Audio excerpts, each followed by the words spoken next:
രാജാക്കന്മാർ 5-ാം അധ്യായം 1 മുതൽ 18 വരെയുള്ള വാക്യങ്ങൾ. ദേവാലയ നിർമ്മാണത്തിനുള്ള ഒരുക്കം. സോളമനെ പിതാവിന്റെ സ്ഥാനത്ത് രാജാവായി അഭിഷേകം ചെയ്തിരിക്കുന്നു എന്ന് കേട്ട് ടൈർ രാജാവായ ഹീരാം അവന്റെ അടുത്തേക്ക് ദൂതന്മാരെ അയച്ചു. ഹീരാം എന്നും ദാവീദുമായി മൈത്രിയിലായിരുന്നു. സോളമൻ ഹീരാമിന് ഒരു സന്ദേശം അയച്ചു. എന്റെ പിതാവായ ദാവീദിന് തന്റെ ദൈവമായ കർത്താവിന് ഒരു ആലയം പണിയാൻ കഴിഞ്ഞില്ലെന്ന് നിനക്കറിയാമല്ലോ. ചുറ്റുമുള്ള ശത്രുക്കളെ കർത്താവ് അവന് കീഴ്പ്പെടുത്തുന്നതുവരെ അവന് തുടർച്ചയായി യുദ്ധം ചെയ്യേണ്ടി വന്നു. എന്നാൽ എനിക്ക് പ്രതിയോഗിയില്ല, ദൗർഭാഗ്യവുമില്ല. എന്റെ ദൈവമായ കർത്താവ് എനിക്ക് എല്ലാ തരത്തിലും സമാധാനം നൽകിയിരിക്കുന്നു.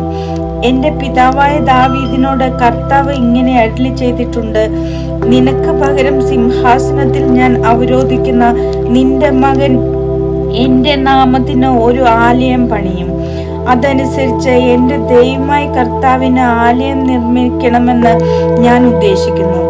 ആകയാൽ ലെബനോനിൽ നിന്ന് എനിക്കായി ദേവദാരു മുറിക്കാൻ ആജ്ഞ നൽകിയാലും എന്റെ ജോലിക്കാരും നിന്റെ ജോലിക്കാരോട് കൂടെ ഉണ്ടായിരിക്കും. അവർക്ക് നീ നിശ്ചയിക്കുന്ന കൂലി ഞാൻ തരാം. സീദോന്യരെ പോലെ മരം മുറിക്കാൻ പരിചയമുള്ളവർ ഞങ്ങളുടെ ഇടയിൽ ഇല്ലെന്ന് നിനക്കറിയാമല്ലോ. സോളമന്റെ വാക്ക് കേട്ടപ്പോൾ ഹീരോം അതീവ സന്തുഷ്ടനായി പറഞ്ഞു: ഈ മഹത്തായ ജനത്തെ ഭരിക്കാൻ ജ്ഞാനിയായ ഒരു മകനെ ദാവീദിന് നൽകിയ കർത്താവ് വാഴ്ത്തപ്പെടട്ടെ. ഹീരാം ദൂതൻ മുഖേന സോളമനെ അറിയിച്ചു: നിന്റെ സന്ദേശം കിട്ടി. ദേവദാരുവിന്റെയും സരളമരത്തിന്റെയും കാര്യം നിന്റെ ആഗ്രഹം പോലെ ചെയ്യാം. എന്റെ ജോലിക്കാർ ലെബനോണിൽ നിന്ന് തടി കടലിലേക്ക് ഇറക്കും. പിന്നീട് ചങ്ങാടങ്ങളാക്കി നീ പറയുന്ന സ്ഥലത്തേക്ക് അയച്ചു തരാം. കരയ്ക്കെടുക്കുമ്പോൾ നീ അവ ഏറ്റുവാങ്ങണം. എന്റെ കുടുംബത്തിനാവശ്യമായ ഭക്ഷണ സാധനങ്ങൾ നീ നൽകണമെന്ന് ഞാൻ ആഗ്രഹിക്കുന്നു. സോളമന് ആവശ്യമായ ദേവദാരുവും സരളമരവും ഹീരാം നൽകി.